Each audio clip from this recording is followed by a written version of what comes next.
Good morning, everyone. Thanks for your participation and thanks for your punctuality. In 3 minutes, we will start our webinar. Thanks for your patience.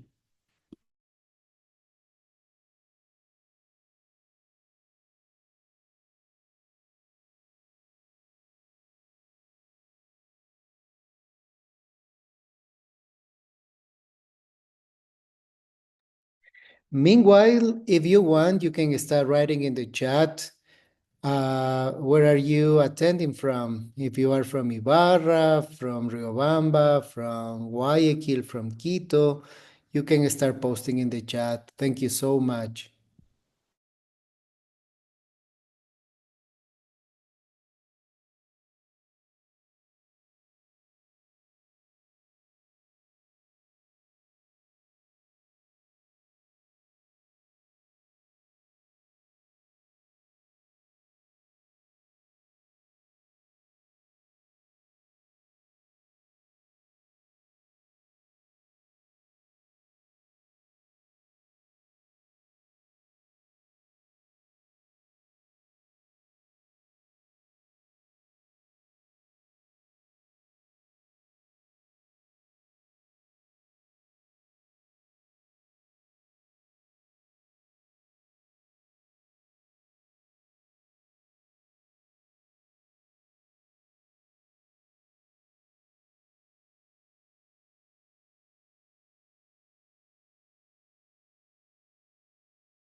Hello, good morning, everyone. Thanks for being here. Thank you so much for attending today's webinar. And it's my pleasure, my honor to have two presenters from the Universidad Nacional de Educación today. Thank you very much, everyone, for attending this webinar of ECUATESOL. Well, I'm checking that we have people from Ibarra, from Cuenca, from Loja, from Latacunga, from Quito. Okay, that's great. No, that's great. That's awesome. Thank you very much for being everyone here. And before we start with today's webinar, let me just give you some words. No, I won't take more than 5 minutes, so don't worry.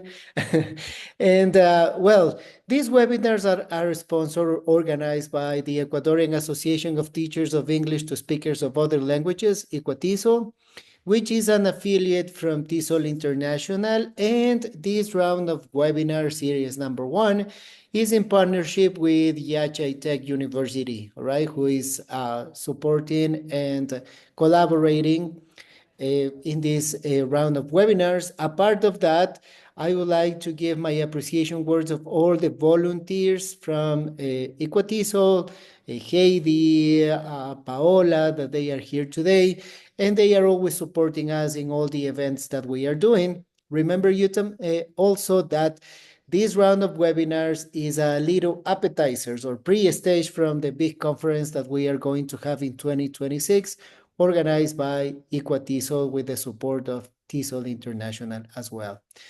The same thing, if you are not member of ECUATESOL, you can visit us in our website. You can scan the code and you go straight to the website. You can check some information there. You can check some of the objectives, goals, missions that we have as ECUATESOL, and you can become member as well, volunteer member and member of ECUATESOL. Remember that being a member of ECUATESOL is free of charge. You don't have to pay any membership for now, so you can be part of us. And then you can be part of the group of ECUATESOL, be part of the board and the future elections. The same thing if you want to visit us in our Instagram account. And this is the registration code. I know that some teachers have problems with the registration code, but anyway, I will send in the chat the registration link so you can become an ECUATESOL member. The same, we have an ECUATESOL network through WhatsApp. Remember that today WhatsApp is one of the best ways of communication, so you can become part of our ECUATESOL network in WhatsApp as well. All right, so this is our email address, ecuatesol@gmail.com. If you want to send any recommendations, if you want to send any requests, or if you want to give some suggestions to the actual board. No, my name is Daniel Casco. I'm the president of ECUATESOL now, and welcome to this today's webinar. Well, you know this webinar series number 1, 2025. The concept is connecting and uniting the TESOL community. So we want to connect and unite all TESOL community from Ecuador. And this is organized by ECUATESOL, TESOL International, and Yachay Tech University. Today we have two great presenters, Ana Marcatoma and Angélica Muzha. They are going to talk about challenges and opportunities in implementing PBL, no, project-based learning in Ecuadorian schools. So I give the word to Heidi. She's gonna give the introduction to these amazing presenters that we have today, and welcome again to our webinars. Not forgetting to mention that during the first 30 minutes of the webinar, I am going to share with all of you in the chat box the link of the registration format. Register.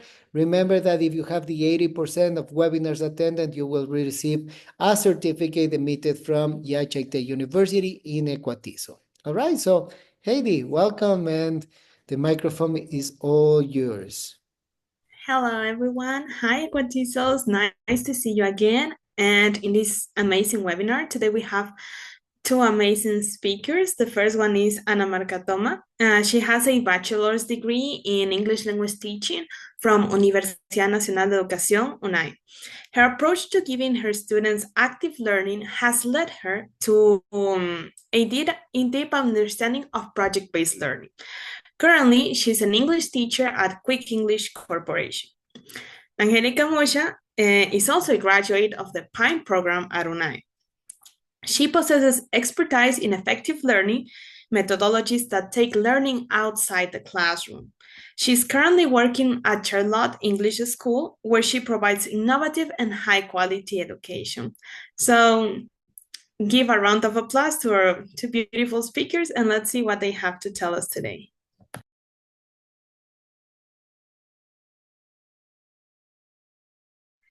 Okay. Good morning, everyone. My name is Ana Marcatoma, and it's an honor to be here. Good morning, everyone. I hope you're doing very well today. And for me, it's a pleasure to be here with all of you guys. So thank you so much for being here.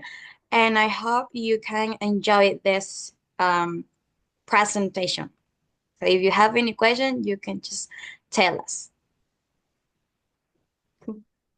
Let's start with some questions for you. So, for example, have you ever applied PBL in your schools?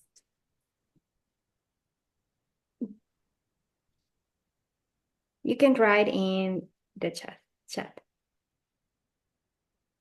Okay. Thank you so much. Okay, another question for you. It's what is PBL for you?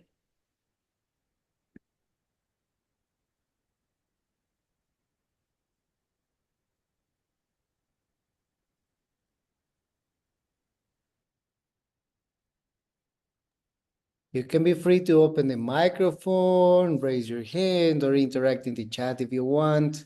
I'll be kind of reading all the chat.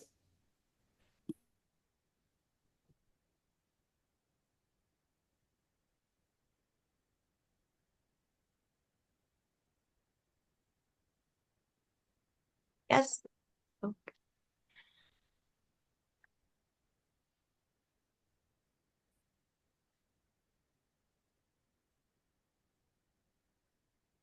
Okay. Thank you so much for your comments. Thank you so much, Odita, Heidi, Jessica. The question was, what is PBL for you?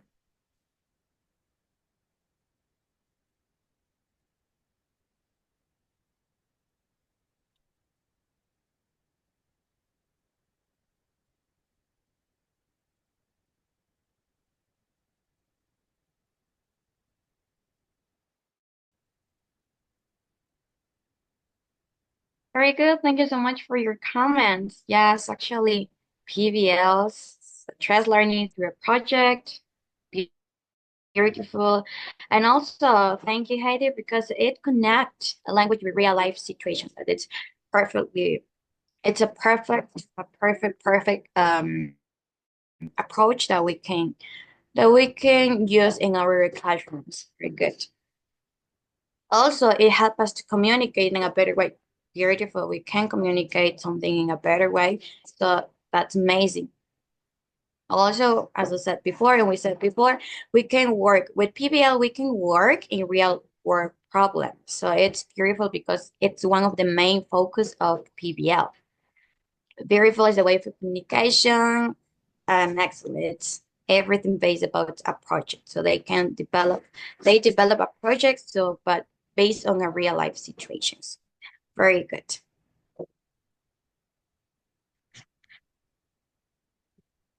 So someone can help us, or could you help us telling us about just a short experience um about PBL. If you use PBL, can you tell us a little bit about the experience with this approach, with this method, please? Well, I can mention something working about with PBL, no? And for example, with my students, I teach at the university level, no? So what I do with my students in an A2 level class or B1 class, what I do is organize a food fair to donate food for animals that we have on campus and the university. So at the first stage, what I do is I present the topic to the students, no, if they like or don't like animals, if they like pets, if they don't like pets, what kind of ideas or how can we contribute with animals. So they start brainstorming, they start kind of giving some brainstorm questions, and then we as community, as students, what we can do with to collaborate with the animals on campus. So they start saying, no, we can give food, we can donate this, we can donate money for them, for people to take them to the veterinary and things like that. So after that, I start giving some tips to the students how they can organize a food fair to collect some funding, no, for do this activity. The students organize a budget where they propose what kind of food they are going to sell. They are going to invest a little quantity of money, and then how they are going to recover that quantity and how much as a left they are going to donate to this activity. And then the students, of course, do a presentation. They create a TikTok or a video promoting this activity, and then at the end they do the activity, and finally what they collect they donate. No, and of course during all the process there's a learning process where the students have to apply some grammatical structures, vocabulary. They have to practice some ideas. They practice reading, listening, writing, speaking, and that's one of the projects that I usually do with my students every semester. Oh, amazing, amazing. So it's amazing to hear that. As we said before, PBL is an amazing approach that we can apply with our students. So I would like to ask you something. From your perspective and what you experience applying this PBL, can you tell us, please, what was the skill, the English skill that was developed the most? Please. Well, in this case was speaking as one of the main, but they did some reading, they did some writing, they practiced grammar, vocabulary as well. And a part of all of that, there were some another skills that we don't focus completely just in the language, but for example, collaborative work, group work, research. They did some research, their presentation, and then that was the main thing, no, the main goal.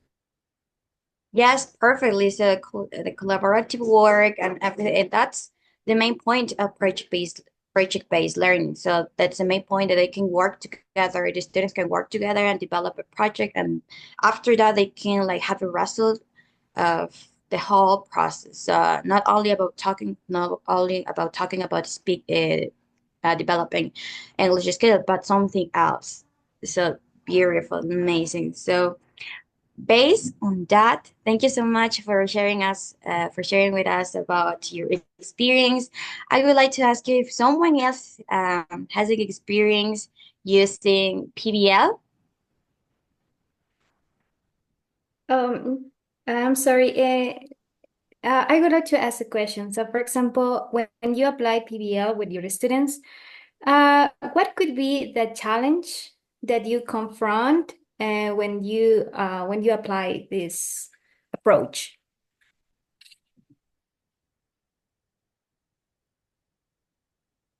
Dear teacher Daniel. The challenge, Yeah. as we were kind of working in groups, there are some students sometimes that they don't want to collaborate, no? So it's difficult like to follow each of the groups as you are the guide in the process, so you are following everyone, but when they have to do class homework, like do something at home, you don't know who is doing and who's not. So to avoid that, for example, in my groups, I assign a role to each student. So some students are the presenters, another one is the secretary, another one is the timekeeper, and the other one is the evaluator. So it should be always a person in the group that is going to be my contact to evaluate the process of learning in the group while they are doing the project. But I think that the most difficult part to monitor maybe is that everyone participates equally, and then at the end of the results as well, everyone was involved in the project. Now, I think that that's one of the concerns or the difficulties that I have when I am applying PBL in my classes. Okay, thank you so much. Also, thank you, dear Paulita. Thank you so much. Yes, lack of motivation and collaboration. Those are problems that many teachers confront when we apply PBL. Good job. As you know, we had some challenges, but what activities or strategies do you use to reduce those problems? So, for example, I don't know, Paulita or dear Gina or Heidi or Ellie or Janet, tell us your experience that probably strategies that you do to reduce those problems. Well, may I share my experience? Okay, so I love working with projects with my students, mainly because I work with teenagers and they are always like trying to do new things. And what I do is like I put a general topic, but then they can choose like a part of that topic that they are like interested in. So since they are the ones in control of the topics and everything, they like they are more motivated because they feel like they are in control. So I think a way to give them more motivation is to allow them to have some freedom and choose from a general topic to go to specific things. Thank you, dear Heidi. Anyone else, maybe? I agree what Katie mentioned before. Students in PBL approach, students should be the ones having the voice and the choice.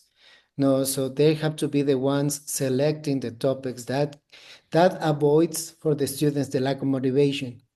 Because if you talked about that topic that they like, so they will be willing to work in the class. So for example, first day of the class, you do a survey and you ask what kind of activities or relationships they like to have about family or pets or friendship or classmates or roommates.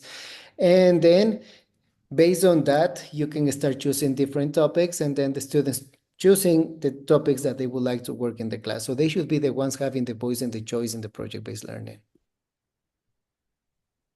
Thank you so much for your sharings.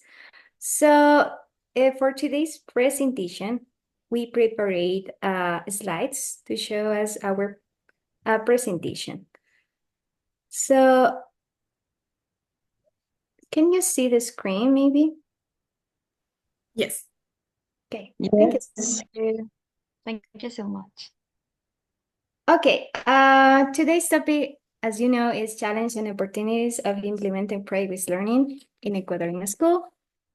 So let's start with a little introduction about the context and the diagnostic and the importance of this research. Okay, thank you so much, teacher Anita, for the introduction. So yes, so first of all, I would like to provide you a little context about this research that we have developed during for some time ago.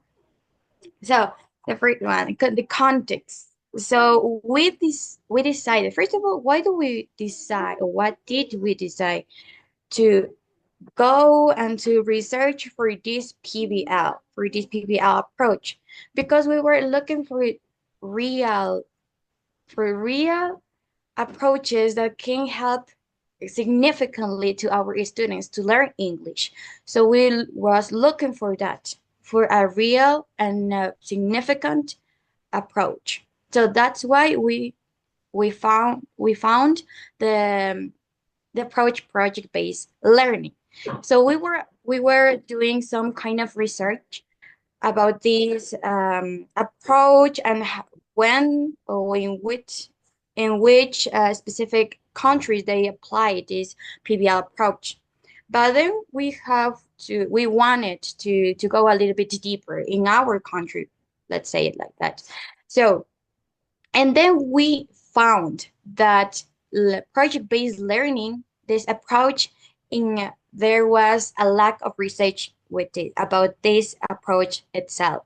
So there was not too much information about this approach and its application, and more in the subject of English. So most of the teachers apply this PBL in the context of maths, in the context of science subject, maybe in chemistry, and yeah, but not in English itself. So that's why we had that wish to look for that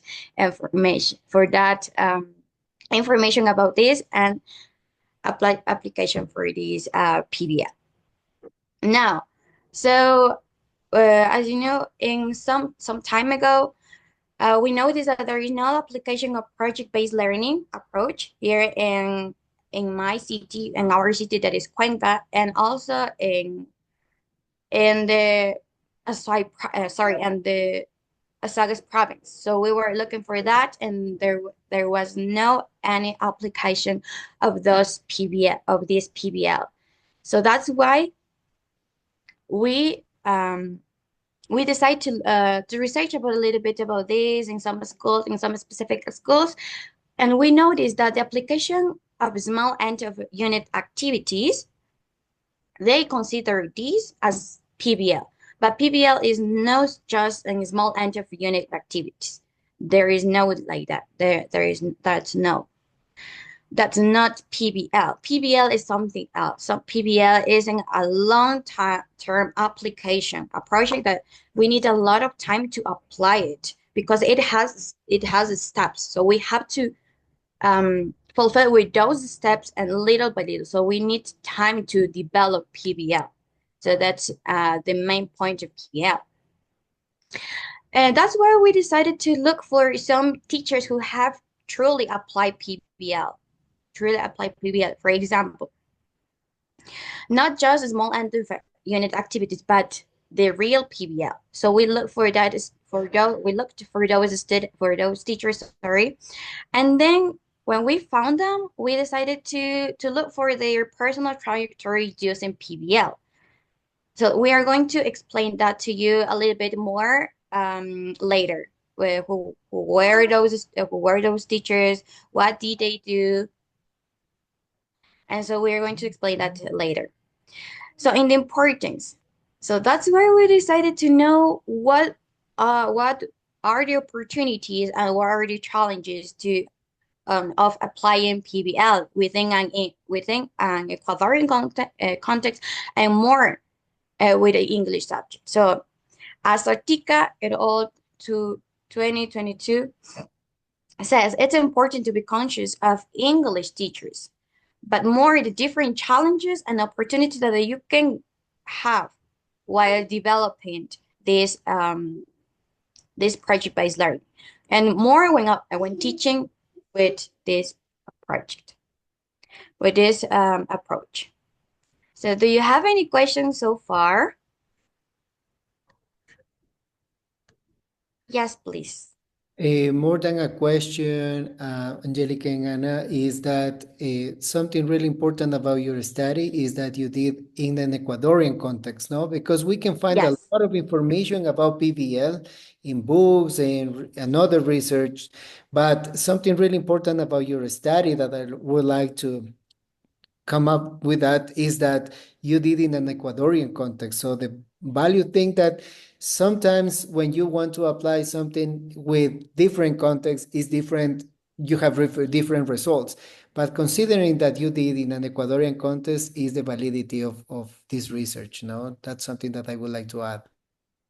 Yes, definitely. Thank you so much, Teacher Danielle. So that's our main point of our study. So this is focused only in our country, in Ecuador, and more in our province, that is Suai and Azogues. But more and more, we decided to emphasize in our country because why?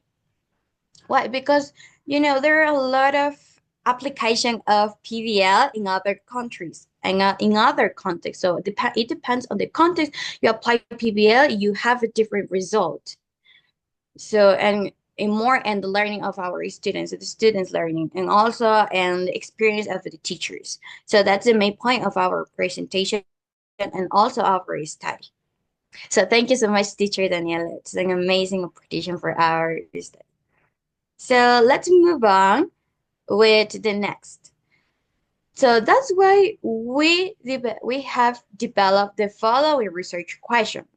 That is, what challenges and opportunities do teachers perceive that English teacher perceives when implementing project-based learning in Ecuadorian schools. That's the main point, in Ecuadorian schools.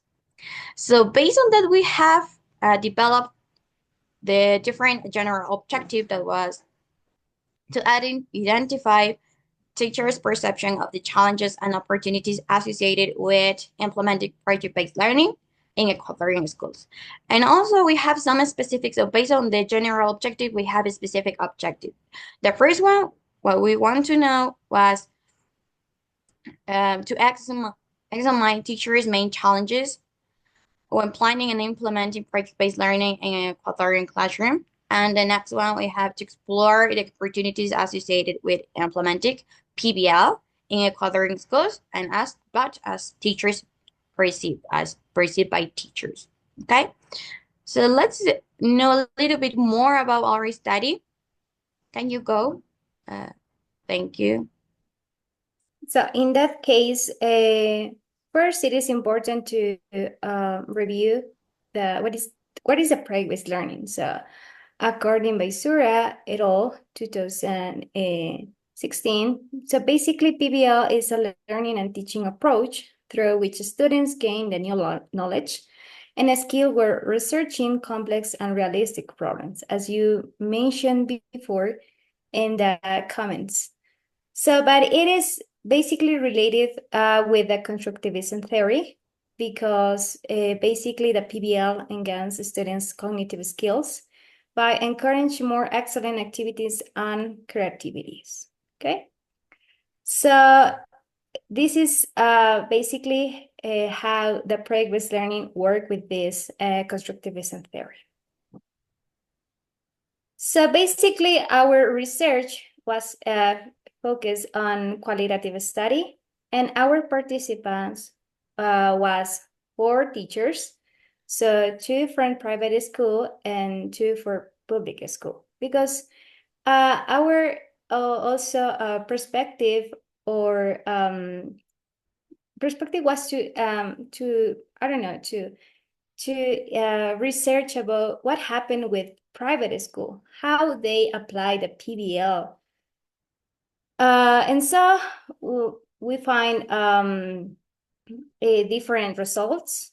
So for example, in public school, like Cuenca and Azogues, they apply a project which is related with agriculture, where the students I don't know, plant different organic plants in that case. And they understand how basically care of these plants. Meanwhile, in the private school, they basically apply through their book. So for example, the teachers apply according to the activities the book mentioned, like for example, create a volcano or make a dinosaur. So as my partner mentioned before, some schools don't understand well what is the project-based learning because they apply it as an activities and not as a big project. As you know, it's a big project that many teachers confuse that term. Okay, for example, in that case, we have here different challenge from private and public school. So both compare the same. For example, as also you mentioned, the lack of cooperation, the different application of PBL, also the student age. So for example, they mentioned that it is important to apply with kids because they like to, or they are interested to know or to understand how the plants grown and to feel the land and so on and so on. So meanwhile, with adolescents, it is difficult to I don't know, to understand the interest in because they like, I don't know, technology or different, I don't know, plays, music. And that is important to mention. And also, as you know, in the public school, they confront the lack of resources. And it is difficult to have the cooperation from the parents. And also the English hour is one of the challenging here because I remember that one of the teachers from primary school, from public school mentioned that they don't have enough hour to do their project because, as you know, to plan a different organic plants, it is difficult because they need more time to do this activity. And also, as you know, students with a specific learning different was a challenge from the teachers because it is important to have another like support to work with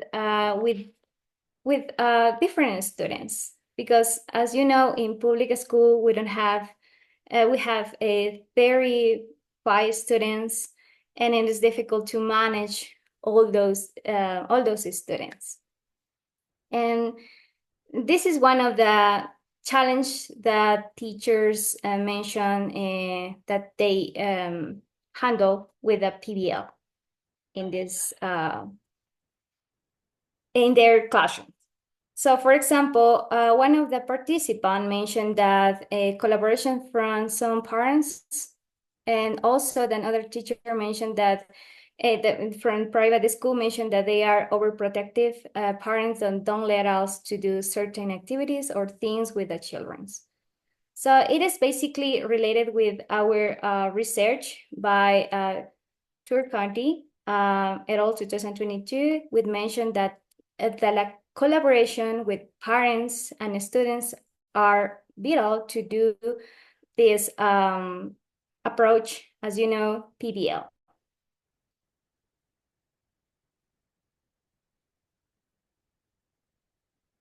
Also here we have then opportunities about the previous learning. Okay. Before we can continue with the opportunities, I would like to ask you if you have any question about the challenges that we have found when the teachers were applying PBL. Do you have any comment? You can just tell us, and we can share some for that. Auntie, so you mentioned some problems with the parents. How, as teachers, can we solve these issues to make them trust us so that children can learn through projects? Okay, can you go back, please, Anita, to the challenges? Yes. Okay, thank you. Now, sorry, my internet is really bad. So can you repeat that, please, Teacher Heidi? Sure. So here you're mentioning that sometimes one of the issues that we have is that parents don't trust the teachers or don't want their children to be involved in these activities. So how can we make them trust us so these children can learn through project-based learning? So first of all, I would like to say that first of all, it's really important to make the parents be conscious about the importance of PBL. So how can we do that? First of all, we can make a little workshop or make a kind of a meeting for that.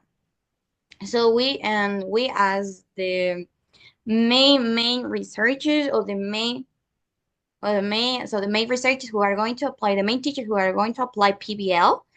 So as we are the main and the teacher who wants to apply it, so we have to do this meeting. So this important meeting, so we can explain the steps, how everything is going to be developed when during the application of PBL.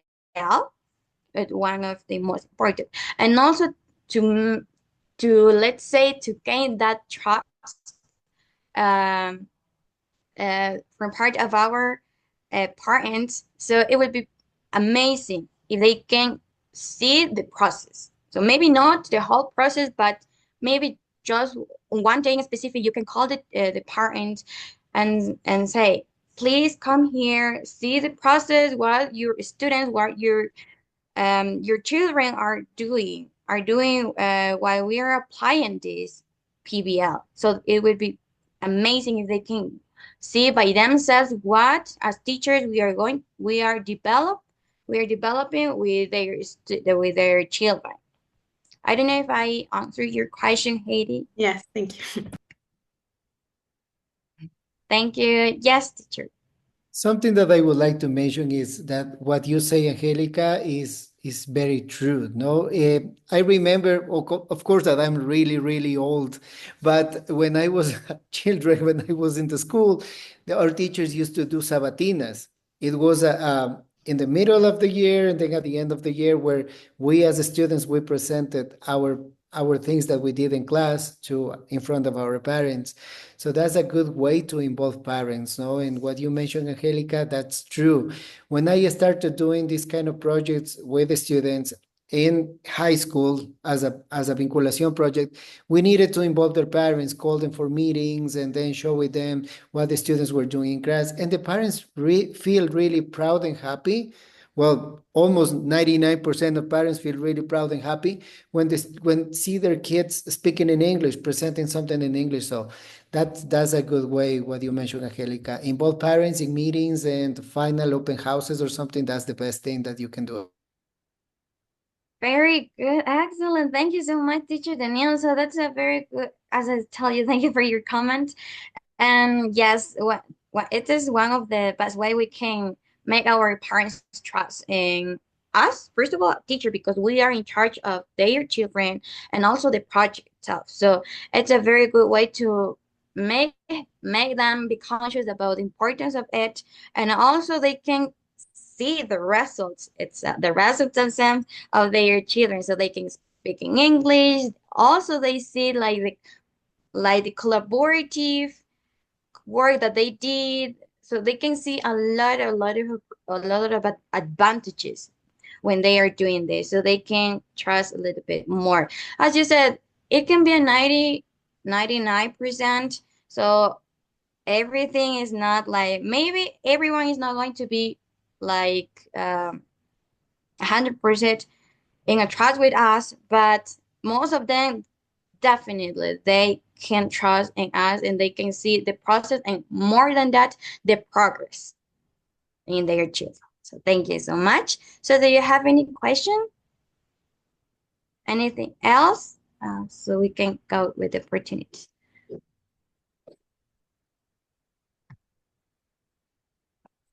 Hey, okay, Yes, so I have a question. okay, Yeah. yes. Hi. Hello. Yeah, we're talking about this type of methodology. How do you handle that when you have like 48 students in your classroom? For example, I work in a public school. I know that how is the process? Because I know it's collaborative, but how do you choose the groups in this case? And you're talking about the context of where we live, or where the students live there too. That's my question. How do you handle, or what is the process after you choose them in groups? How do you choose the topic? I know it's in the context that you're talking about. So how do you? So thank you so much for your question. So in that way, so first of all, I would like to emphasize something. So first of all, the teachers who want to apply this project-based learning need to be conscious, first of all, about the challenges that are when we are applying PBL. So more in a public school, as my classmate said before. So first of all, if we are in a public school, and normally in public school we have a lot of students, it's just in one class. So the main point of it is first of all to, as I said before, to talk about this with parents, and to choose an appropriate class, and because it would be better if we can apply with all of us, but we need to choose one specific group to apply it. Because we as teacher, we have a lot of students and we have different levels, so it's important to choose just one of them and go in the process. How can we do that? So first of all, what we can do is choose an appropriate schedule. We have to be careful. We have to organize very good our schedule. For example, as you know, nowadays, English teachers, public English teacher, they just have 2 or 3 hours a week of English classes. So it's important to choose, or first of all, to talk about with the authorities of that school to apply this project-based learning is really important because they need to know, the authorities of that school need to know that you are going to apply this approach. So after that, they approve your requirement, your petition. So you have to, first of all, to choose. It would be better if you can choose 1 hour. It was one of the recommendation of our teacher, of our English teachers, that they apply this project-based learning at public school. So they chose 1 hour of their 1 hour of the day. For example, they choose just 1 hour. And first of all, after you choose the students, and you have to choose, how can you choose a topic itself? So in the case of the teachers that they have applied this project-based learning, they were in a program. So they got informed about this project that they want to develop. They learn a lot of it because as we as teachers, we have to know about what we want to do or what we want to develop in our project. We have to be really conscious about it. We have to know, we have to research. We are the experts. So if we are the experts, we can guide properly our students. That's the main point. So we have to be conscious about that point. So based on that, the teachers have to what? Have to do what? After that, after choose the topic, for example, they can choose a topic according to the needs of the students. First of all, according to the needs of the students. It's really important because we can't choose whatever topic we want. Now, and maybe we do that, our students are not going to learn or to have a significant learning. So it's really important to see or to understand, first of all, the necessities of our students in order to choose a topic. So based on that, also we have to talk with our students, and also to know and to understand the different styles of our students. The different styles is really also important for that, and also the likes that they have. It's really important. So if they like the topic, if they are engaged with that topic, they are going to develop, they are going to be motivated with the whole process of project-based learning. That's the key of this application. It's the key of this application with project-based learning. And after that, you choose the topic itself. The topic may base, as I told you, the needs and likes of the students. You can start, obviously, with everything approved by the authorities. You can start, as I said, with 1 day, 1 hour of your classes. You can start with one, and you can be like, for example, one class. You can do those that project. You can start by, first of all, make the students research a little bit more. You prepare a class. You have to prepare a class to make the students be conscious about what you are going to be developing during the specific time. So you need to be conscious about that, first of all. And also, in order to not to affect your classes of so your classes of the curriculum, to fulfill the curriculum, so it's important for you to make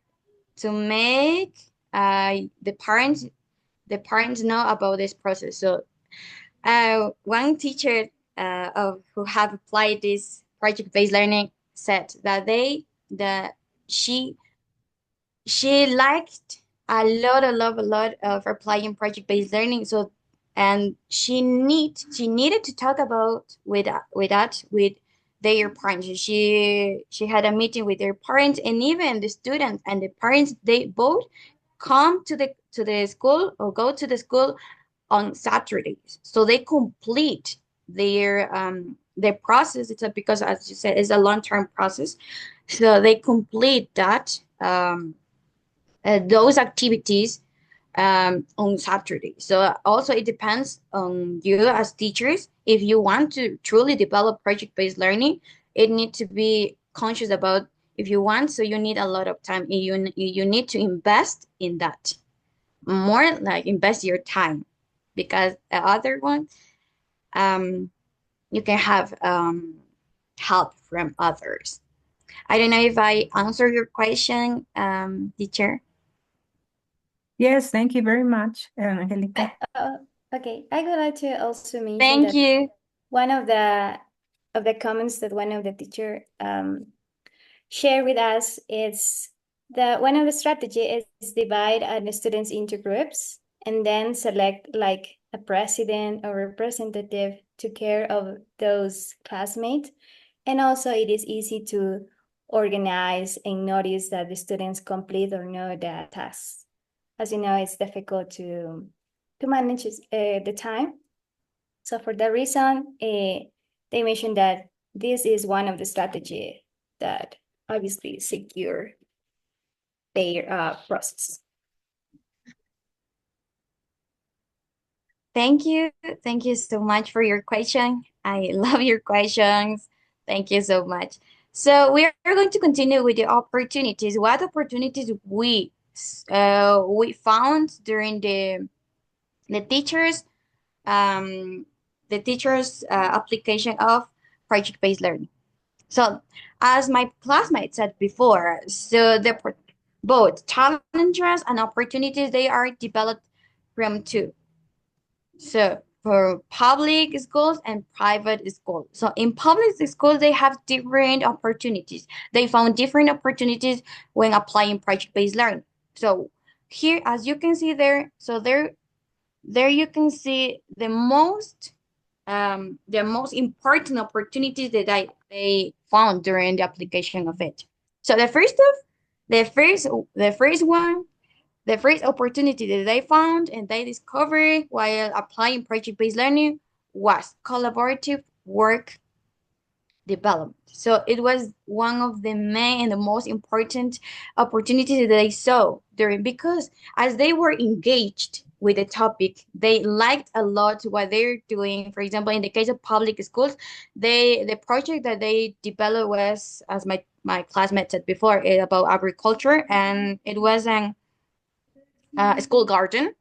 So it wasn't a school garden. So the students were so motivated. They were so engaged with that project that they was with others. So they tell each other, say, "Oh my God, I love this project, teacher." Oh, they tend to say, "Teacher, when are going to go to the school garden? So we're are going to do this. So teacher, we want to do this."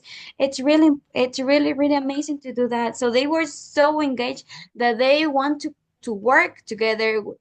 And when they were in the school garden, they were doing everything together. So everything together. So between students, they liked a lot. So they tend to be so collaborative. Even if those students who were like a little bit, they even with the students that are not they are not into to work collaboratively, they develop that motivation to work with their classmates.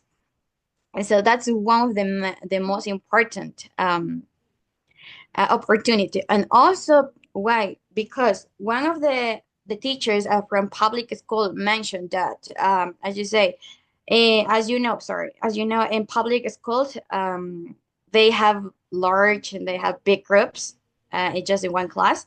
So they tend to have students, different type of students. They have students with different styles of learning.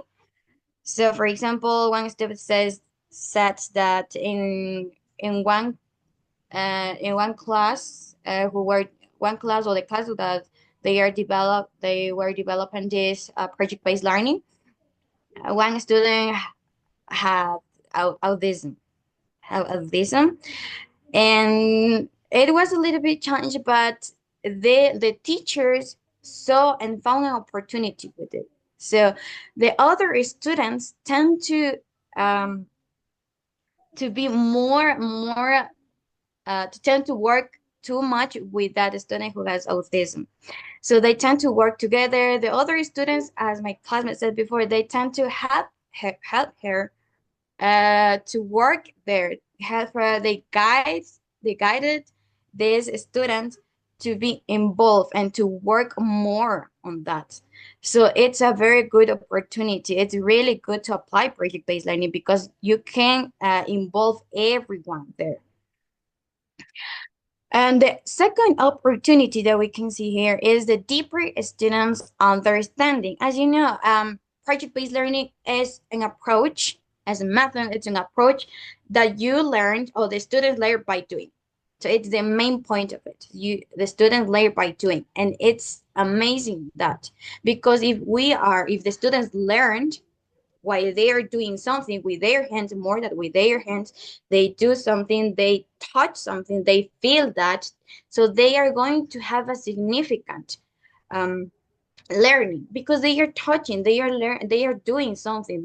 They are not just listening something or just writing something. That it's good, but when you do something or the students do something with their hands or with their body and with everything of them, they can have a better learning with that. So it's a really good it's really good to apply project-based learning. Why? As I told you, gain more they gain more understanding. They gain more understanding of the topic that they are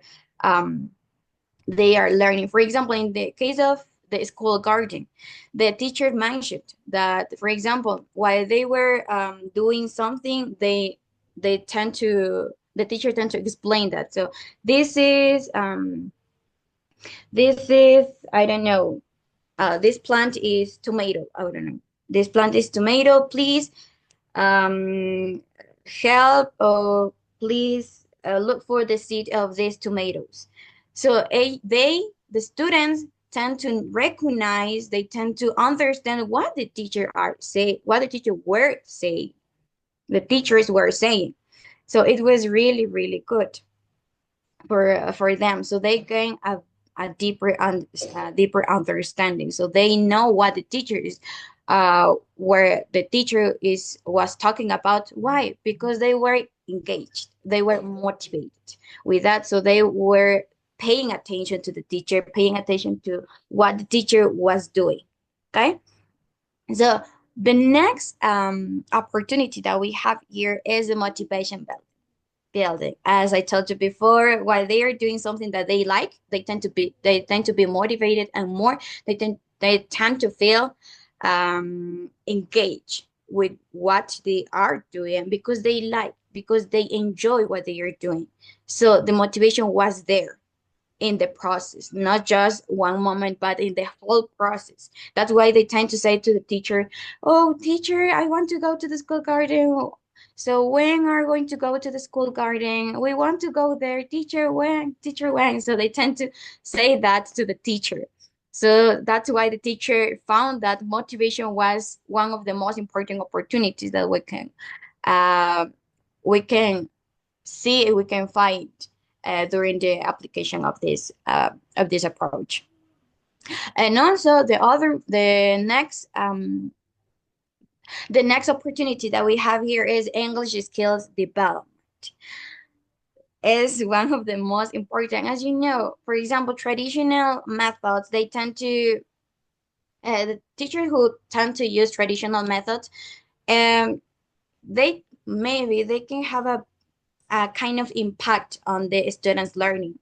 Yes, they can have an impact, but not as much as applying project-based learning. Why? Because as you said, as I told you before, so while the students are doing something, so they are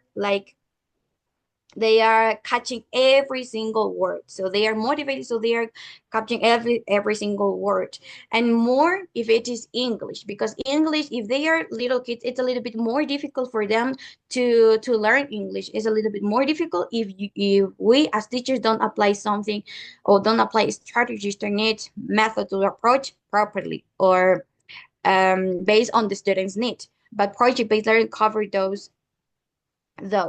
all of them. So project-based learning help the students to develop the English skills. And for example, speaking, as teacher Neil said, also is listening, because they are so attentive with what the teacher is saying, that they are paying attention. They are listening to every single word that the teacher is saying. Okay, so that's why it impacts so much in the development of English skills. Okay, so the next one we have efficiency over traditional methods, is what I told you before. So it's a very good approach and method to apply with our student, and more efficient, where it's more efficient than the other methods that we have, or the other traditional methods that the teachers tend to use. Why? Because the students learn by doing. So they tend to touch something, they tend to see something, so they tend to feel what they are learning. So they can and learn better and significantly than the traditional methods, because the traditional methods, the teacher is the center. The teacher is the center, while when you are applying project-based learning, the students are the center. So they are the ones who are developing the project, not the teacher. The teacher is just a facilitator, is just a guide. But in project-based learning, the students are the main characters, let's say, of this application. Okay. And finally, we have the involvement of Ecuadorian culture. And it is really important. And I think from our perspective, is one of the most important opportunities that we can find while applying project-based learning. Why? Because, sorry, the public English teachers, they mentioned to us that while they are applying project-based learning more with the school garden, they tend to relate the process of it, the process of the plans and everything. So they tend to relate, for example, with Quechua. They tend to relate, for example, with the stages, or more and more with the moon. For example, they tend to see also the climate. And so they tend to see every single thing about the culture. So more and more they tend to involve Quechua. So while they are learning English skills, they tend to use Quechua to involve the Ecuadorian culture while they are doing project-based learning. It was really good. So they said it's amazing to apply project-based learning, because why? Because you can involve Ecuadorian culture, as you can see. He said to us, as you can see, teachers, look, so if you apply project-based learning, you can involve culture, and it's amazing if you can involve culture, because you can make the students conscious about their own country. So nowadays we have the technology, we see we tend to relate English with other culture, for example, English culture and British culture. But here the teachers tend to introduce English and also with the Ecuadorian culture. So it was amazing. Why? Because the students can learn more about them. And so they tend to do festivals about this, because when they tend to get what the plants or the tomatoes, the potatoes that they tend to say, when they have potatoes, the plant they grow, and they have the potatoes, they tend to do a festival based on the Ecuadorian culture. So that's why it's really important, and it's really amazing to use project-based learning, because we can involve with our culture. That's the main point of it, they tend to say, okay? Then, based on that, also we have private schools. So it is a little bit different. It's a different context. So that's why they have different opportunities when we're applying project-based learning. So here, the first opportunity that they can find, they can see, was the creativity development. So why? Because, as I told you, it can be a little bit related with the public school, because they said that the students were so motivated with doing this project that the creativity was there. The creativity emerge while they were doing the project. So they tend to have a lot of ideas. They tend to develop an amazing project with the students' creativity. So it's one of the most important projects that the private schools had.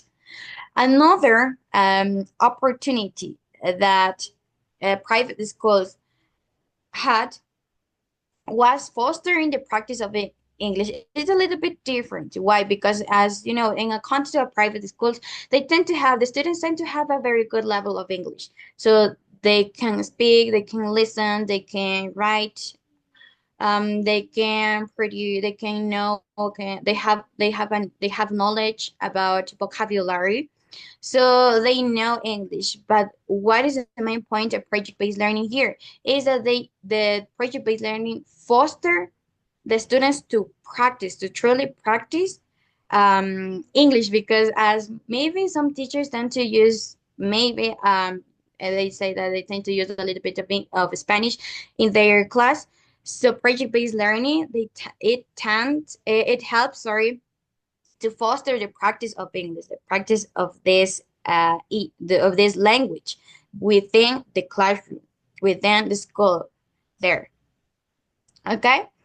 And as the final opportunity of project-based learning is the practical learning. It can be related with what I told you before. It is related with what I told you before about they do something, they learn something, they learned the language by doing.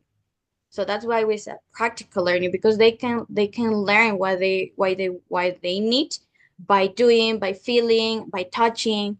So it's a really good way. It is a really good approach to apply within also private schools, is what the teachers from there told us. Okay, and it is corroborated by Amy and Shannon's 2023, that they mentioned that PBL lead students to understand the course material, what they have to learn, more easily. As I told you, they are motivated, they are engaged, they have the creativity, they develop the creativity, so they tend to understand everything a little bit easier. Okay? So do you have any question so far? Or something to say, to comment about the opportunities? If you apply it, did you find one of them as an opportunity of applying project-based learning? Angélica, I say that all these opportunities are great. This is what you get when you are applying project-based learning. I would like just to mention from my personal experience that a part of this, when you talked about the involvement of Ecuadorian culture, a part of that you can involve in the teaching of the students about the awareness of climate change and the environment. Because if you talked about if the students did some gardening, so you incorporate about to the students for them to be conscious about organic growing of the plants. And the same thing, for example, when I'm doing about dogs, the students, they realize about the necessity of take care of the dogs, of the environment and everything. So you can include some civic and citizenship content as well. For example, personal values and the honesty or something. Those values can be incorporated in project-based learning as well. And part of the process that you were mentioning, that's great, because when the students touch, when the students feel, when the students are the ones doing these activities, the students feel involved in the process, and the metacognition process, it's involved as well. So they, sometimes we say, no, and I have a lot of students say, teacher, when do you start thinking in English, or when you start kind of saying very or accurate English in your class? I say, okay, when you get involved and when you know that English is more important just to know another language, but do things in English. So in this case, students are doing things in English, and they are creating things. So in that way, metacognition is involved, no? So the students will remember for a long time while they learned in class. See, very good. Excellent. So that's amazing. Thank you so much for sharing with us. So definitely we can cooperate, or we can find, we can like, we can introduce also values, as you said, personal values. And that's one also of the opportunities that that the teachers who applied this found. They found this the values of the students. They introduced the values of the students. For example, it was in the collaborative work development. So as I told you before, with these students with had autism, so the students, they tend to develop that. So the teacher guide them. The teacher said, oh, students, you have to remember the personal values. You have to remember what we are going to do in the school garden. We have to help each other. We have to do this with honesty. We have to do this with responsibility. We have to do this with with all of our sense. So we have to do this with all our values that we have, and that we are going to that we have. So that's why, as I told you this, with the student who had autism, because he was involved with all of them. So the students didn't like exclude her, but he made the students made that student who had autism part of the process. Because sometimes in the traditional methods, they tend to like make those students feel apart from the others. But here, when they were applying project-based learning, these students, the teacher told us that the student felt amazing. They felt really, really grateful. That the student was so happy because she was involved in the whole process with the other students. So all of them were one, let's say. So they work together. So that's why they develop also these personal values. Thank you so much, teacher Danielle, for your comments. So anyone else who has a comment, a question? Yes, good morning. I have a question. What will be your recommendation if the students are going to work with this approach? I don't know if it's better if you create the group works, or if the students decide who they want to work with. What will be the best recommendation about it? Okay, thank you so much. So the best recommendation to apply this project-based learning is that you, as a teacher, you can, first of all, as I told you, we have as teacher, we have to know the need and more the need of each student.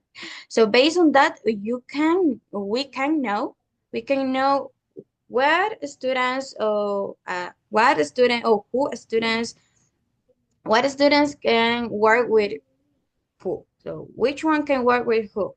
So why? Because if we tend to like make them make them um make them choose their own. It's a really good idea to make them choose their own partners. Yes, but it would be better if you can first of all, the most important, observe your students. What how is their interaction with each other? How maybe infer how could they work if you put or if you group these students with these students. So first of all, we have to be careful and we have to observe about the students' needs and also how they are interacting each other. Based on that, we can choose the groups. And so, for example, maybe if you have a student with autism, so you can observe what the students who can like who can be more attentive, more participate with this student who can help her or help him in the process, in the whole process of this of applying this project-based learning. It would be better if we do that in this way.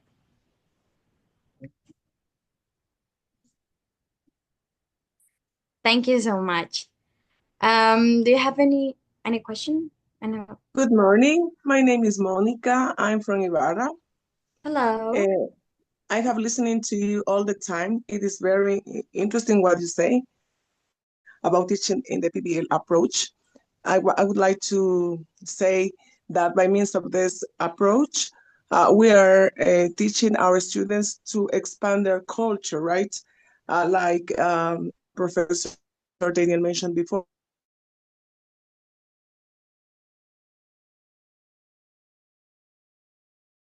we what we already have. I want something, right?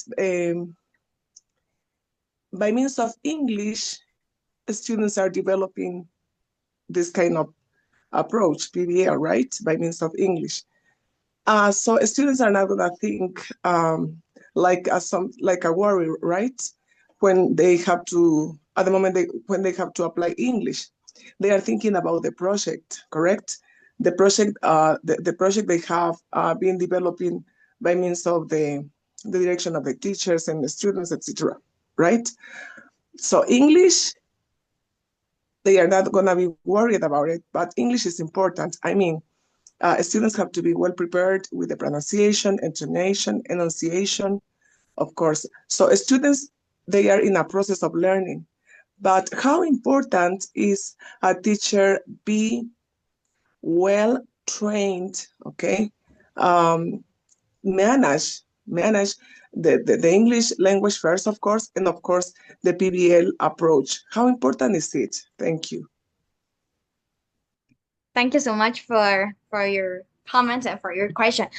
It is of paramount importance for the teacher. It is essential. It's fundamental for the teacher who wants to apply this project-based learning. It's important that first of all they need to have a very good they have to master the English language. First of all, if you want to apply this with the learning of the way the teaching of English. And the other one, and the teachers need to be a master in project-based learning.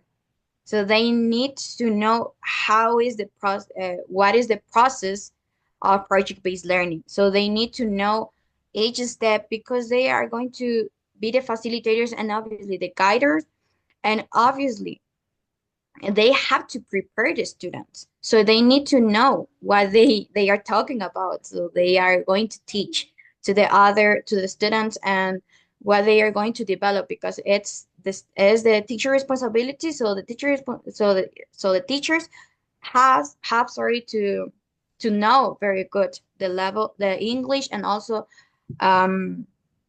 the process of applying project-based learning. It's really important because if as teachers don't know, we are not going to be able to guide to lead our students to develop a very good project. And maybe we can't have, or we are not going to have a significant learning from part of the students. So it's really important for the ones who want to apply this project-based learning, as they need to master these two aspects. Also, I would like to mention that most of the teachers who apply the PBL receive like a training by USA Embassy to I don't know, to learn different techniques, different strategies to work with kids, and especially how to work with plants. And also they receive many training about how to care different, as mentioned before, for example, vegetables. So that is, as my classmate mentioned before, it is so important to know English. Yes, teacher Danielle. So sorry to interrupt me again.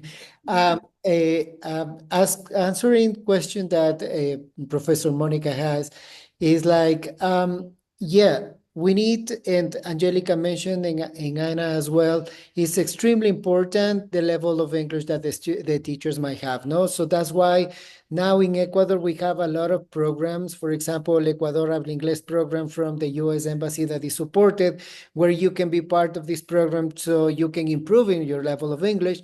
Yachaite University is giving as well courses, free courses as a vinculación project for teachers that they would like to improve the level of English. We as ECUATESOL, we are providing courses as well. So if you want to be part of that, you can write, you are part of the group, so you can write in a group, or you can suggest if you feel that need or you see that need in another of your colleagues, they can be in contact with us so we can direct the teachers, first of all, for the part of the language, you know.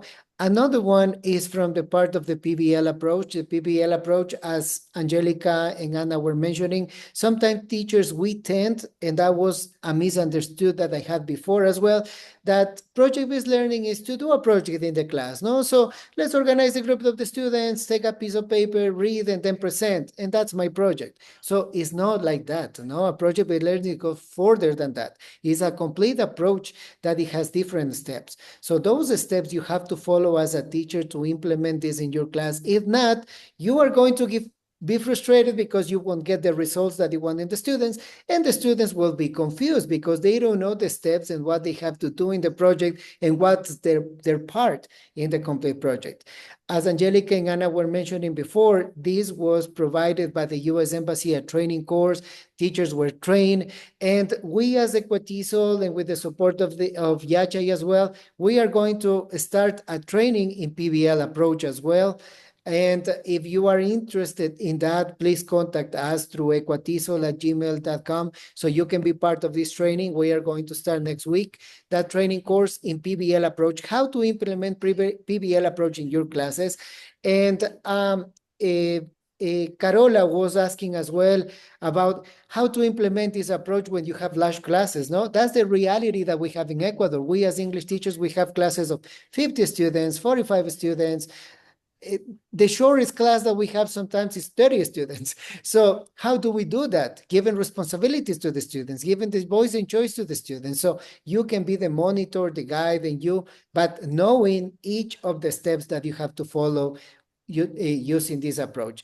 And this webinar was really important because Anna and Angelica did the study in an Ecuadorian context, no? So we can see that this is true, this is real, the results that they got from this study, we can do it in our classes as well. So yeah, that's something that I needed to mention.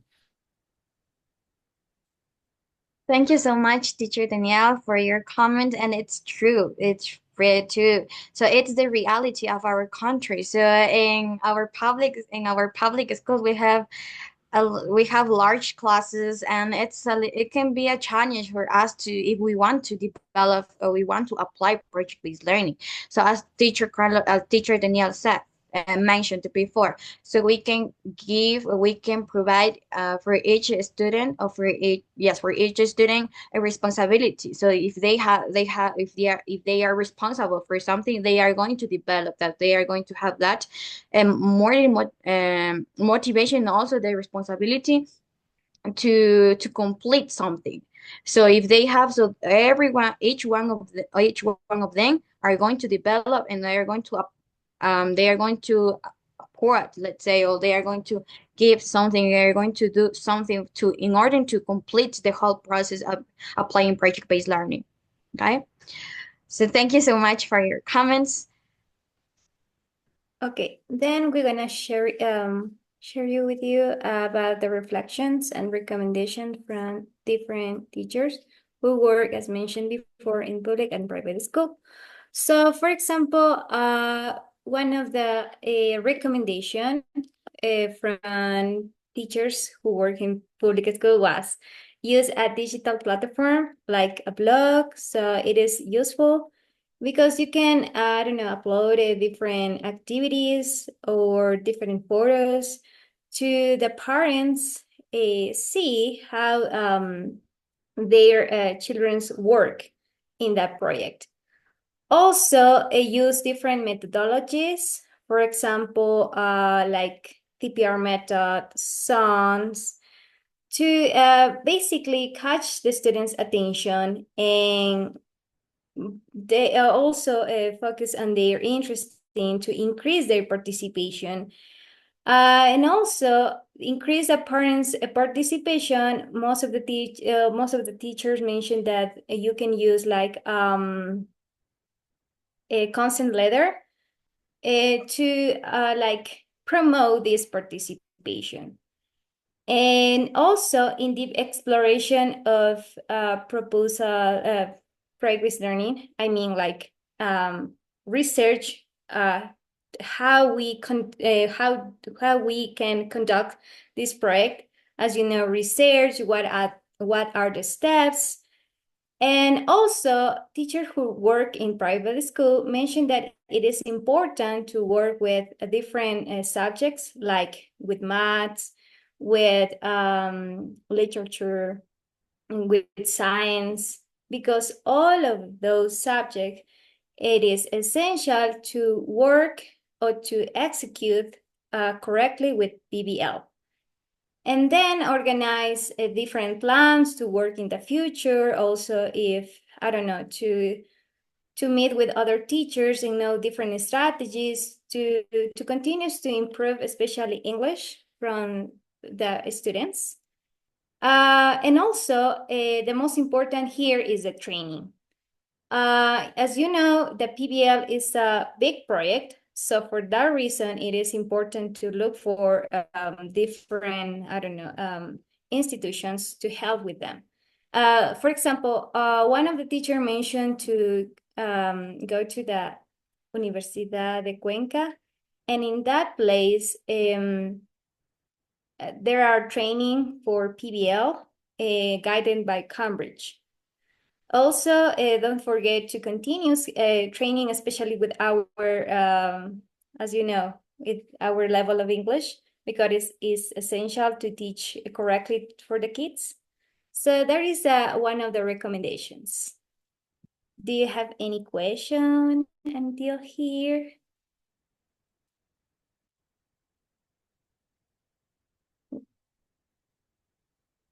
No?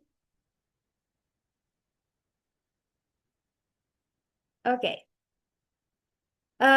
So also you can, one of the recommendation is to maybe use tech talks, because in those platforms, like you can find different, I don't know, strategies or more ideas to apply the PBL.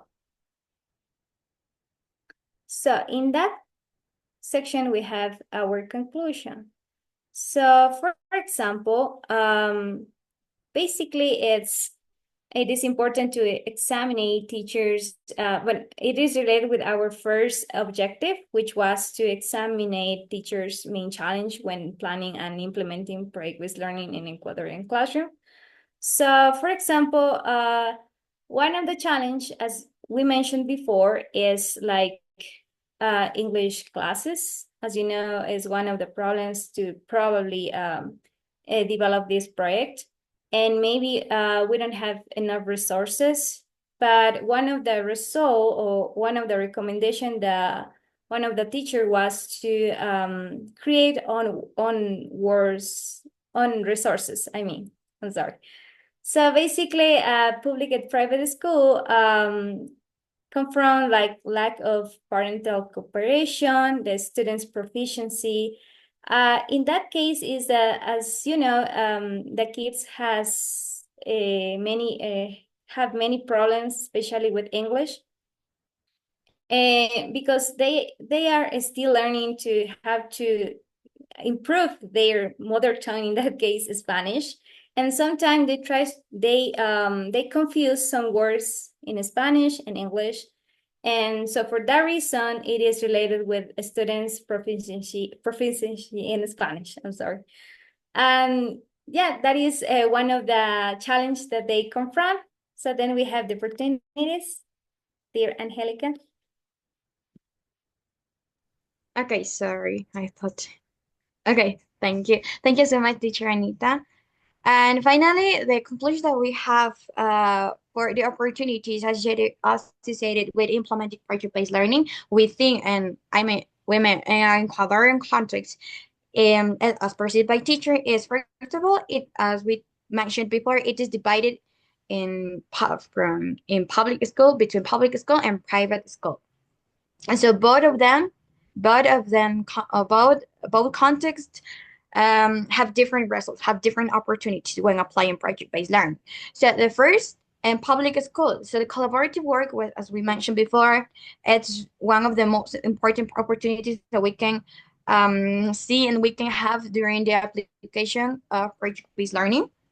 Also, here as in public school, in a public context, the as we may know, the level of English in the public sector, in the public school, the level of the students in a public sector not is not really high. So we have to work on that part. So if we apply project-based learning, the development of and the learning of English, the development of English language with the students is really productive, is really significant. Obvious. Next, after that, we have also the efficiency of the traditional method that is really important to mention. Why? Because as we mentioned, we discussed before, the project-based learning, or more known PBL, is a very well efficient approach over traditional methods. Why? Because they learn by doing. So they have a significant learning because they are touching something. They are doing something with their own hands, like they are learning through themselves. And also because they are responsible. They are responsible of something. They are the center of the process of applying project-based learning. So that's why they are this approach is really good and better than other traditional methods. And finally, as we discussed before, the involvement of Ecuadorian culture. Why did we say that? Because as we know, for example, here, as I mentioned before, we discussed before, it is really important to discuss and to know that the involvement of Ecuadorian culture. Why? Because if you want to involve the culture, values, and like the culture of our country, project-based learning is one or is the best approach to use if you want to involve. Why? Because I just forgot to mention that, for example, the teachers who have applied project-based learning, they said and they mentioned that, for example, they apply project-based learning with as they were doing school garden.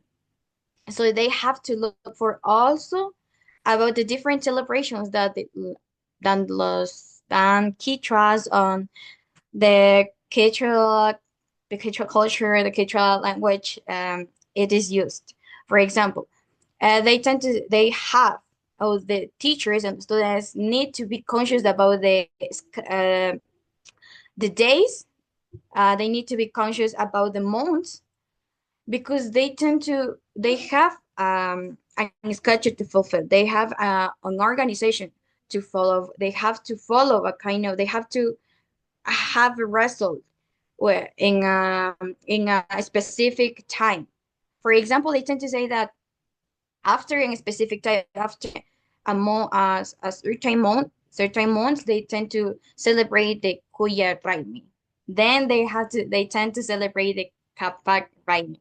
And finally, they tend to celebrate also the Paukar Raimi. So each one of them also, if they have to celebrate it, they have to have, they need, or they needed to have a progress, a significant progress to celebrate each one of these celebration of these festivals. So that's why it's really important, and it's amazing apply. It's amazing to apply project-based learning, so you can involve the culture, and it's really important to involve the culture, because nowadays our kids, they tend to forget about our identity as Ecuadorians. So it's really important to make them know about it, about our identity as Ecuadorian, about our culture, and now more about these important festivals that they need to be conscious about. And finally, as we can see, as you can see there, so private schools, they have their own opportunities, as we discussed before. For example, the creativity that the students have while they were applying, they were doing the projects. Okay, and also it fosters the practice of English itself. Finally, and they had a very practical. They had a practical learning. It means they learned something significantly by themselves, by doing with their hands. So thank you so much for listening to us and for this presentation. Thank you for being here and for being this whole time. I know it's a little bit long. It was a little bit long, this presentation, but I hope you enjoyed, and if you have questions, just tell us. It's a pleasure for us to answer. Thank you. I am really motivated with this training course. And PBL, it's on my heart. Yes. I am one of the teachers that have been for many years in the Ministerio de Educación, public schools, I mean. And yes, as you told before, it's really hard. As you told us before, it's really hard to work with those kind of real situation of Ecuador. But it's important the attitude of the teachers, of course, how you start your class, how you develop your class, how you deal with, kind of students that are, sometimes they have bad behavior and those kind of things, but, at the end, you are the teacher, of course. But how important is the attitude when teaching to different kind of students, public, private, those kind of classes we usually have. How important is the attitude? Thank you. Okay, I will answer this question. Thank you so much for your question. It's really important. I will like to say that it's essential. It's fundamental, the attitude of the teacher, because it can be one of the or the main basis we can say for the teacher. Why? Because you as teacher, you need to have that. You need to be like motivated.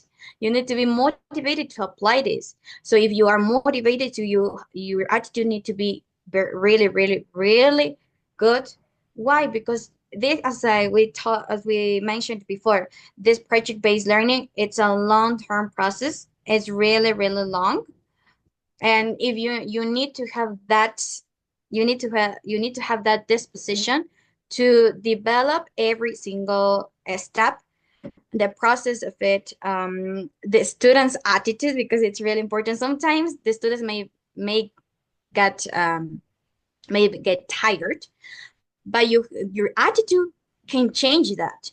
For example, if we have a very good attitude, if you are very motivated, so you can transmit that to your students. So you can transmit that they can see your attitude. They can see what is your attitude through all. Maybe if you have problems, how are you facing those problems with your attitude, obviously with the actions. So it's really important as we as teachers have a very good attitude, even if we have many problems, even if we have some not too good attitude from the part of our students.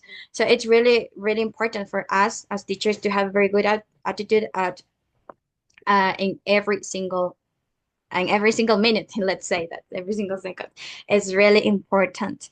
So also, as I told you before, you need to have that disposition to develop this. One of our public school teachers told us, mentioned that to us.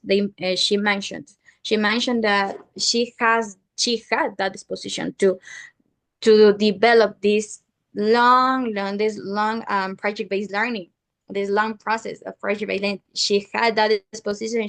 She developed it well. So that she had the parent support even. So she has the parent support, authority support, even the student support. The students' attitude was the best, she said, where the students' attitudes were the best.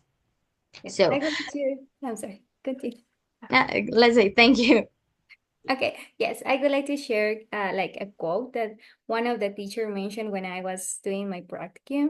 So I remember that she said, if you want to be a teacher, you have to take ownership, because doesn't matter that the many challenges that we confront, we need to take ownership. So thank you so much, dear teacher Monica, for your question. So do you have another question, dear Imanji? Yeah. Hello and greetings for Kayame. Yeah, first of all, thank you very much. I really enjoyed your presentation, girls. You did a pretty good job. And from your expertise, I would like to know what is the most challenging part of PBL for students, and how can we overcome it?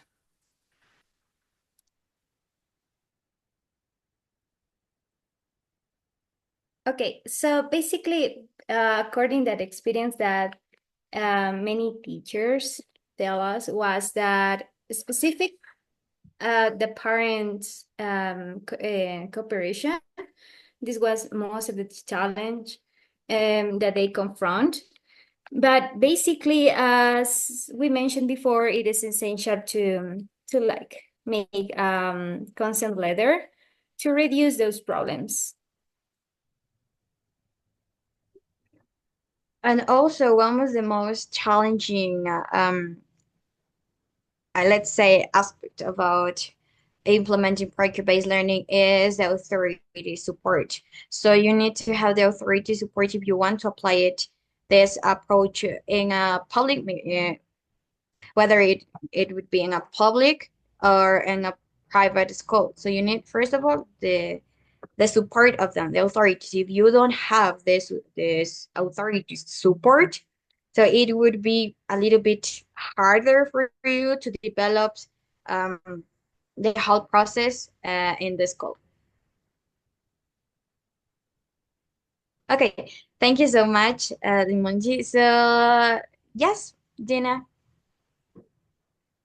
Okay, good morning, everyone. Please, first of all, I work in public school and in a difficult place of the city, in maybe dangerous place of the city.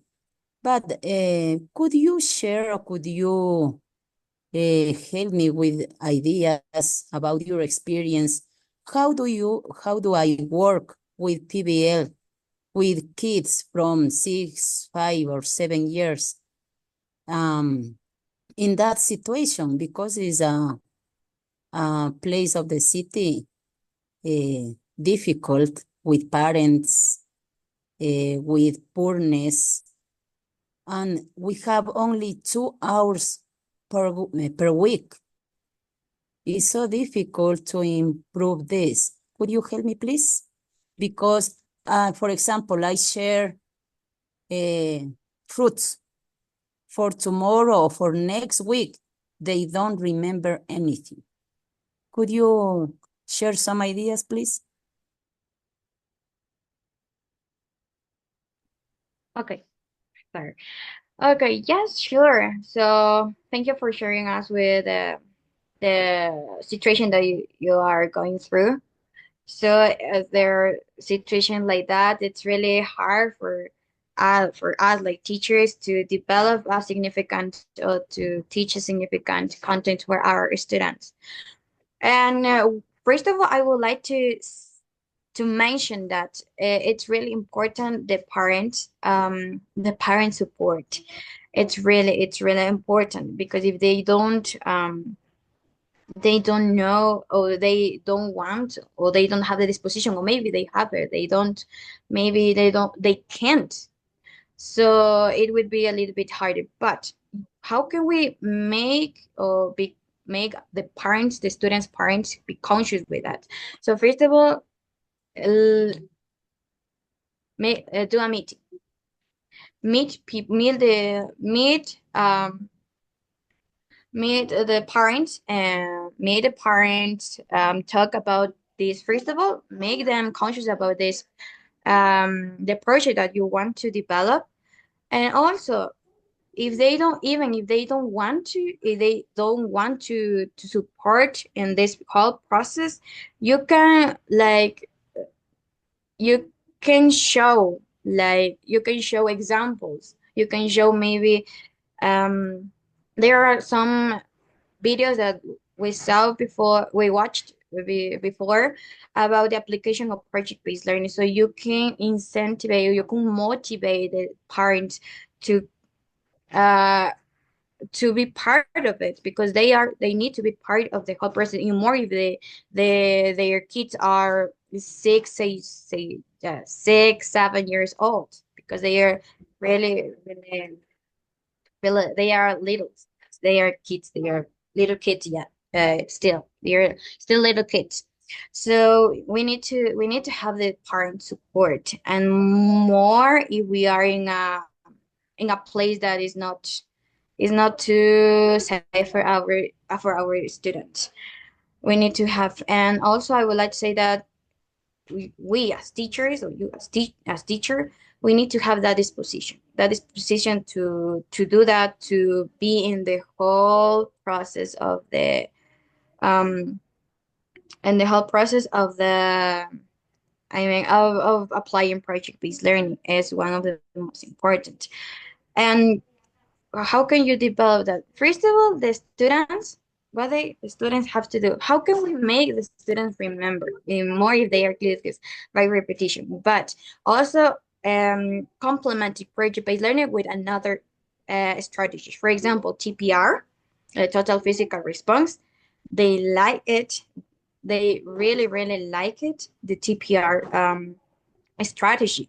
So you say, for example, they are learning about fruits. You can bring something about it. You can, for example, maybe if you are learning, for example, the body, so you can use your own body, and they can use their own body to recognize.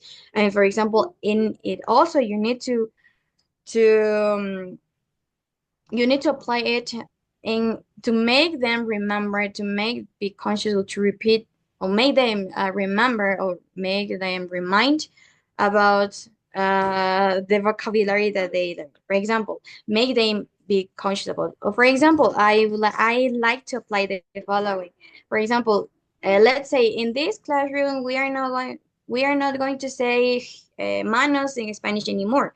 We are going to say hands. If we say I don't know, manos, we are not, we are going to, we are going to, you have to dance or something. So you have to make them be happy or be motivated to remember. For example, we are not going to say head anymore. We are going to say we are going to say, let's say we're not going to say, sorry, cabeza anymore. We're going to say head. If you say head the whole hour or the entire hour, so you will get a prize, or um you will you will not have a homework, or maybe with a reward. So the students, the little students, they work with rewards. They learn with rewards. They learn with motivation. They learn with also the teacher's attitude, because if we don't have an attitude for that, we don't have an attitude, we tend to be a little, they tend to be like uh not too motivated, and they tend to forget that. So we need to make them conscious, and also then we need to apply different strategies, as I told you. For example, what I told you before. So in classroom, we are not going to say uvas anymore. We are going to say grapes.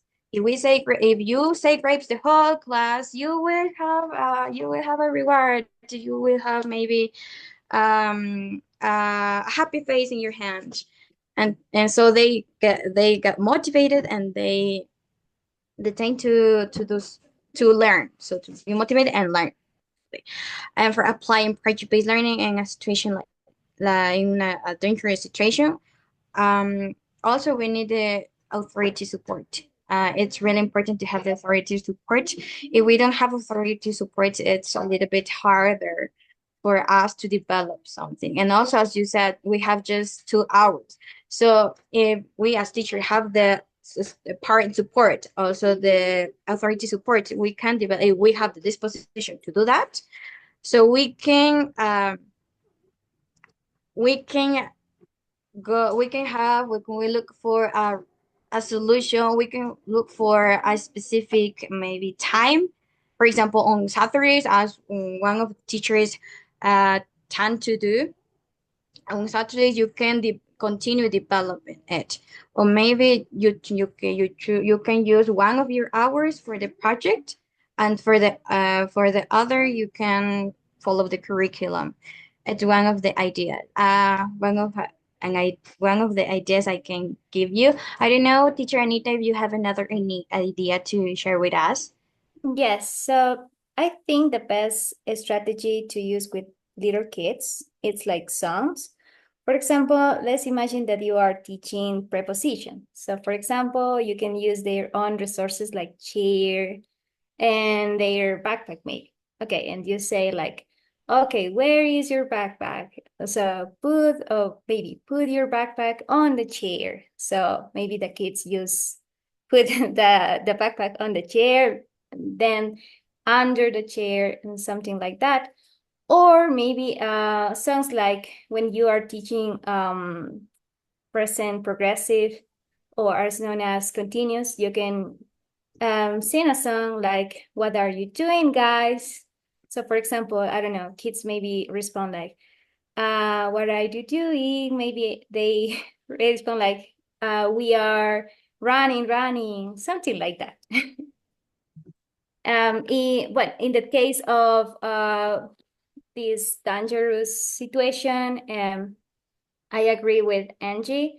It is important to have the support of the community, because we live in Ecuador, and sometimes it is difficult to like trust in the police. So for sometimes I think it is better to organize like in community. Thank you so much. Thank you so much, Angelica and Anna. Thanks for sharing this amazing project about PBL. And thanks for everyone to be participating today. I know that it's Saturday, so I feel really happy always when we do trainings or webinars on Saturday, because I know that teachers commitment. I always believe that Ecuadorian English teachers we are the best of the best. So we like to train, we learn another language, we like to be updated with all the new technology, methodologies, approaches, and everything. So thank you very much for being here. Please do not forget to register your attendance. The link of the attendance is in the chat box. And thank you again, Angelica and Anna, for sharing your amazing project. This is a kind of introduction of a project-based learning. Thanks for sharing the results that you did in an Ecuadorian context. And you are graduated from one of the best majors, I think, from UNAE University. So I wishing you always the best, no?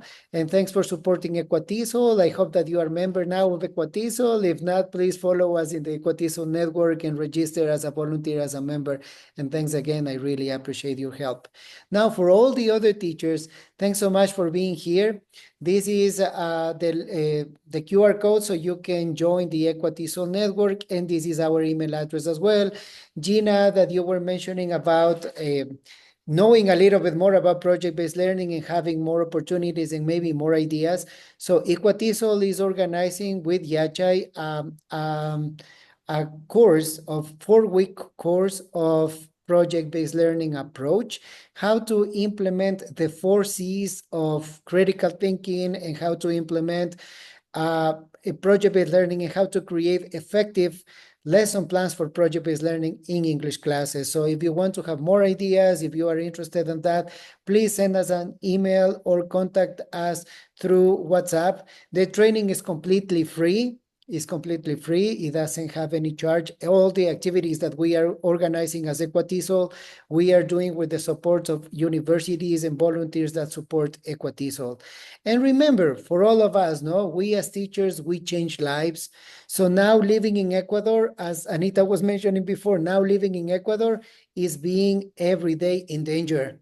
Unfortunately, we as teachers, we have lack of materials, lack of training courses, lack of books, lack of technology in our schools. We work in places that students live in danger all the time. But through these projects, through these activities, we can bring to class values, encourage our students as well. As Anita and Angelica were mentioning, we can incorporate the Ecuadorian culture, because sometimes we reflect that the students don't want to be Ecuadorians. They don't know our culture anymore. So we can incorporate culture, we can incorporate values, we can incorporate values of citizenship or civics. And that's something that we can do, so we can change our students' lives. And we can show the parents of our students that we can do many things in the schools, that they can feel proud of their kids. Sometimes parents believe that they send students or their kids, their children to the schools, and they learn nothing. They just go there because they need to be out of the house sometimes in the morning. But if you invite their parents to see something, to observe something, if you share videos about what's the progress of their kids through their WhatsApp groups or something, they can realize that they are doing many good, amazing things in the schools, and we can feel proud as teachers, as always we do. So thank you very much again, Angelica. Thank you very much, Anita. Thanks everyone for attending. As mentioned before, don't forget to register your attendance. Don't forget to contact us. Thanks again, Heidi, for being here and support us always. And thank you very much for your attendance. Now, separate your dates. On March 12th and on March 19th, we are going to have 2 other webinars, amazing webinars. Which one will be about lesson study from teacher Karina, and we have another one from teacher Mali from the UNAE University as well, how to incorporate culture in English classes. So that will be amazing topics to incorporate in our PBL plans. So separate those dates. I remember you, March 12th and March 19th. I will be sending you the invitations through email and through the WhatsApp group as well. So thank you very much again. Have a good, amazing, and lovely weekend, and see you the next time. Bye-bye. Bye-bye. Thank you. Thank you so much. Thank you so much.